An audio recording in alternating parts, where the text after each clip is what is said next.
J'espère que vous allez bien, j'espère que vous vous portez bien. Le temps monte encore une fois entre Alger et Paris et le virevoltant, on peut le dire comme ça, le tonitruant, le très dynamique Bruno Retailleau, ministre de l'Intérieur en France, qui est devenu l'une des figures politiques les plus médiatisées, les plus présentes sur la scène médiatique française, les plus engagées, je dirais même les plus populaires grâce à ce conflit avec l'Algérie. Bruno Retailleau, il a été révélé au grand jour ici en France, avec ou grâce dans le sillage, à cause ou grâce ou dans le sillage de cette crise diplomatique et politique avec l'Algérie. On peut pas dire que Bruno Retailleau ne tire pas profit de cette crise. Il est ultra médiatisé, chaque 2-3 jours des plateaux de télévision, des déclarations, et toujours des déclarations très piquantes, très offensives, et toujours une volonté de sa part et des ambitions de sa part qu'il affiche, des ambitions politiques ouvertement affichées de sa part, et une volonté de se présenter comme l'équivalent du Donald Trump français. Celui qui veut protéger la souveraineté de la France, la sécurité de la France, les intérêts de la France, celui qui se bat pour la France, pour le peuple français, quitte à dire ou à prononcer ou à adopter des positions qui sont pas du tout politiquement correctes. Ce matin, ce 12 mars 2025, Bruno Retailleau, sur les ondes de la radio française RTL, l'une des radios francophones les plus célèbres et les plus connues du monde, a cette fois-ci lancé une nouvelle offensive contre les autorités algériennes et contre les dirigeants algériens. Et nous avons, on en a parlé déjà un peu hier et avant-hier, la stratégie française, elle est de plus en plus précise. Et c'est une stratégie qui touche directement la nomenclatura, comme le dit Bruno Retailleau, c'est-à-dire les dirigeants algériens et leurs proches et leurs intérêts. Les autorités françaises sont dans une guerre diplomatique et politique qui n'est pas déclarée contre le peuple algérien, qui ne les oppose pas au peuple algérien. Ils s'opposent d'abord et avant tout au régime algérien. Ce matin, ce 12 mars 2025, Bruno Retailleau, c'est quand même, il a utilisé une déclaration extrêmement forte. Elle est inédite. Je ne connais pas un dirigeant français qui était au pouvoir. Je parle pas d'un dirigeant français qui n'est plus au pouvoir, qui n'est plus en fonction, ancien ambassadeur, ancien ministre. Mais c'est la première fois qu'un ministre français de l'Intérieur, un département régalien, qui a le rang de ministre d'État, pratiquement de vice-premier ministre, qui fait partie des 4 poids lourds du gouvernement français, a déclaré que le régime algérien est insensible à la souffrance de son peuple. Le régime algérien est insensible à la souffrance de son peuple. On va, voilà ce qui a été, on va relire, on va plutôt retracer, retranscrire exactement les propos exacts et précis de M. Bruno Retailleau. Voilà ce qu'il a dit. Je pense que ces régimes-là sont insensibles à la souffrance de leur peuple. Voilà ce qu'il a dit, Bruno Retailleau, avant d'étayer ses propos. Je pense que quand on cible de façon chirurgicale celles et ceux qui viennent passer des vacances en France, qui mettent leurs enfants dans les bonnes écoles françaises, qui viennent se faire soigner en France, on est beaucoup plus efficace. Bruno Retailleau, là, il est en train d'humilier les dirigeants algériens. Il dit clairement que non seulement ils sont insensibles à la souffrance de leur peuple, et il est intelligent. Pourquoi ils sont insensibles à la souffrance de leur peuple? Parce qu'ils font semblant, ils font croire à leur peuple et à leur opinion publique qu'ils ont un bras de fer contre la France, qu'ils défient la France, qu'ils veulent qu'ils veulent pas céder face aux pressions françaises, qu'ils ne veulent pas céder aux diktats de la France, qu'ils luttent contre les ingérences de la France, alors que eux, ils sont les premiers à profiter de la France. Et Bruno Retailleau, là, c'est très difficile de le contredire. Il dit que les dirigeants algériens, dans leur pays, voilà, ils vivent pratiquement pas dans leur pays parce que quand ils sont malades, ils se soignent à l'étranger, notamment dans des pays comme la France. Quand c'est les vacances, ils passent pas leurs vacances en Algérie, ils viennent passer leurs vacances dans d'autres pays comme la France. Et pour le système éducatif qui est catastrophique en Algérie, pour former leurs enfants et pour former leurs enfants et donner des compétences à leurs enfants et offrir un meilleur avenir à leurs enfants, ils inscrivent leurs enfants dans les bonnes écoles françaises. Je pense que ces régimes-là, je répète et je redis et je retranscris sa déclaration, Bruno Retailleau, une déclaration extrêmement violente à l'égard des dirigeants algériens, extrêmement offensive, extrêmement agressive aussi, faut le dire. Je pense que ces régimes-là sont insensibles à la souffrance de leur peuple. Ces régimes-là sont insensibles à la souffrance de leur peuple. C'est très fort. C'est très fort de la part d'un ministre en fonction. Là, c'est pas un commentateur de la vie politique, c'est pas un journaliste. C'est pas un diplomate à la retraite, c'est pas un ancien ambassadeur, c'est pas un fonctionnaire qui est à la retraite. Là, c'est un haut responsable de l'État français. Quand il dit, quand il déclare, quand il accuse le régime, quand il classe le régime algérien parmi les régimes qui sont insensibles à la souffrance de leur peuple, ça veut dire que c'est des régimes qui ne sont pas légitimes, ça veut dire que ce sont des dictateurs, des corrompus, des dirigeants véreux, c'est extrêmement violent. Je pense que la diplomatie algérienne ne tardera pas à réagir. Hein. Je crois que le ministère algérien des Affaires étrangères ne tardera pas à réagir, et je pense en tout cas qu'à Alger, la presse proche du pouvoir algérien ne tardera pas non plus à réagir, parce que c'est des déclarations extrêmement fortes. Est-ce qu'elles sont justes? On peut débattre. Est-ce que Bruno Retailleau a le droit de juger les dirigeants algériens à la place des Algériens et des Algériens? C'est un débat.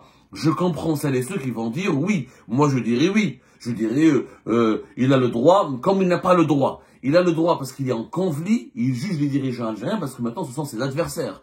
Dans l'absolu, il n'a pas le droit. Si on parle du point de vue moral et éthique, il n'a pas le droit. Bruno Retailleau, il n'y a que les Algériens et les Algériens qui ont le droit, qui sont en position, qui ont la légitimité de juger leurs dirigeants, leur bilan et de les considérer comme des insensibles, des mafieux ou des véreux. Ceci dit, du point de vue politique, Bruno Retailleau a le droit, parce qu'il est en conflit avec ces dirigeants-là. Il faut savoir que Bruno Retailleau est insulté lui aussi, il est attaqué, il est ciblé par des campagnes médiatiques depuis l'Algérie.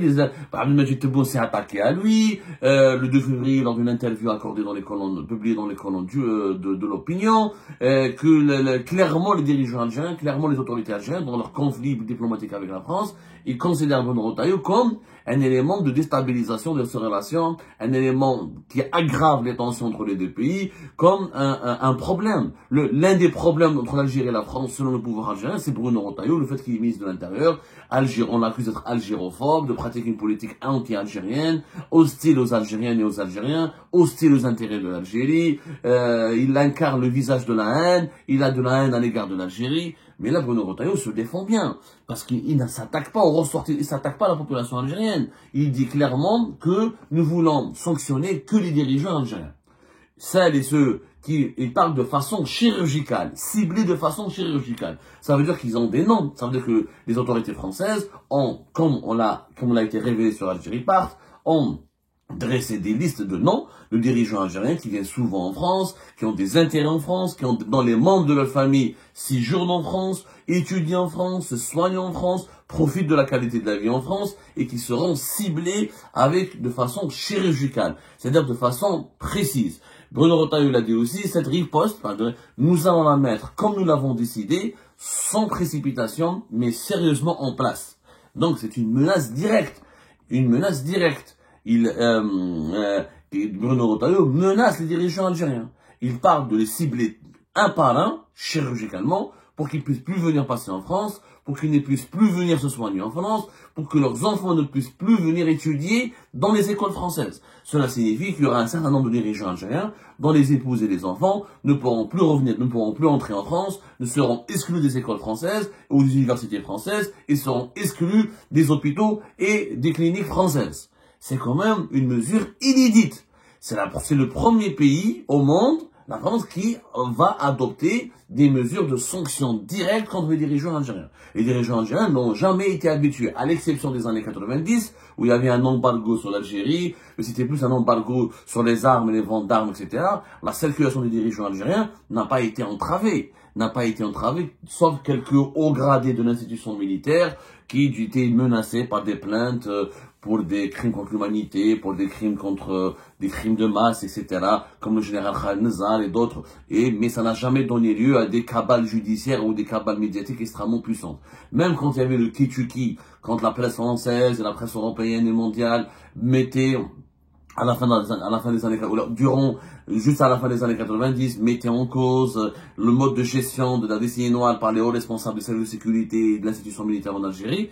Les dirigeants algériens n'ont jamais été pour autant catalogués, ciblés, listés sur des listes et interdits d'entrer dans tel ou tel pays, où les membres de leur famille n'ont jamais été ciblés de façon chirurgicale, comme le dit Bruno Retailleau. C'est une première dans l'histoire. C'est la première fois que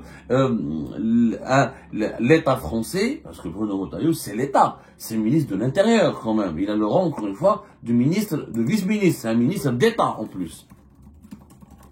C'est un ministre d'État, Bruno Retailleau. Soyons logiques, il faut faire attention. Ce n'est pas n'importe quoi. Ce n'est vraiment pas n'importe quoi. C'est un poids lourd de la vie politique aujourd'hui française. Et dans la popularité auprès notamment de l'électorat de droite, ne cesse j'allais dire de grossir, j'allais dire de se renforcer plutôt, voilà, de se renforcer. Et là, Bruno Retailleau, il en tire énormément profit. Le pouvoir algérien, il pense qu'il est en train de l'affaiblir. Moi, je suis pas d'accord. Il ne l'affaiblit pas. Il ne l'affaiblit qu'au contraire. Franchement, la stratégie du pouvoir algérien de se concentrer que sur Bruno Retailleau, d'essayer de le discréditer, de l'affaiblir et de le réduire, de le présenter comme le seul gros problème dans les relations bilatérales entre les deux pays, a été une mauvaise stratégie. Parce qu'on lui a offert, le régime algérien lui a offert un tremplin. Il lui a offert une opportunité inédite. Une opportunité de devenir populaire, d'être considéré comme un dirigeant crédible, un patriote, un conservateur, quelque part, un nationaliste entre guillemets, un dirigeant qui est sincère, qui veut vraiment faire comme Donald Trump quelque part. C'est-à-dire il incarne ce réveil de la souveraineté et du sentiment nécessaire de protéger la nation. Voilà. Donc, on lui a rendu service quasiment. On lui a rendu service, cette médiatisation outrancière contre Bruno Retailleau et ses attaques personnelles et les missiles qui ont été dirigés par l'armement médiatique et diplomatique de l'Algérie contre uniquement Bruno Retailleau, ça n'a pas été utile. Ça n'a pas été utile parce que le monsieur se renforce de jour en jour. Et on en parlera plus tard dans une autre émission. En tout cas, là, c'est historique.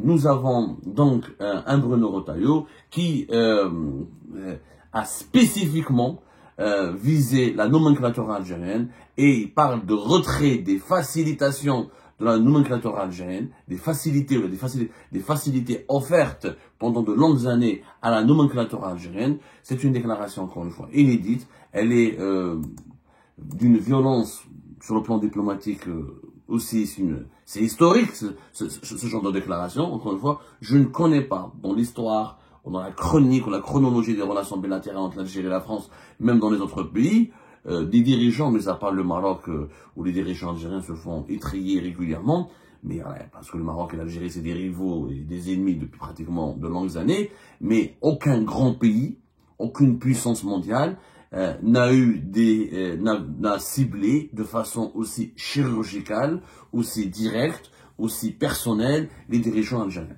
Là, on parle de leurs enfants, de leurs familles, de leurs vacances, de leurs soins à l'étranger, de leurs privilèges, de leurs facilités. Des facilités dont ils jouissaient depuis de longues années pour circuler et vivre librement dans un grand pays occidental européen qui est la France.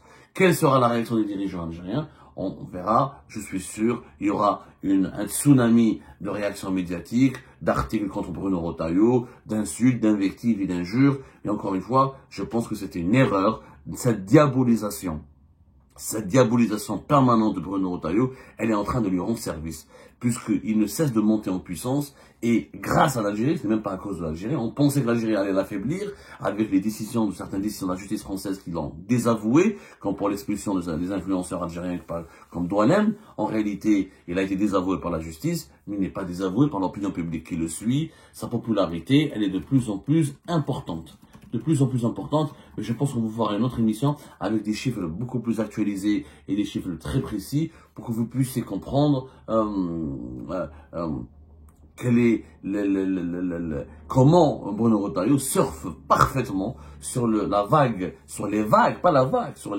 du conflit algéro-français pour s'offrir un boulevard royal au sein de la scène politique française.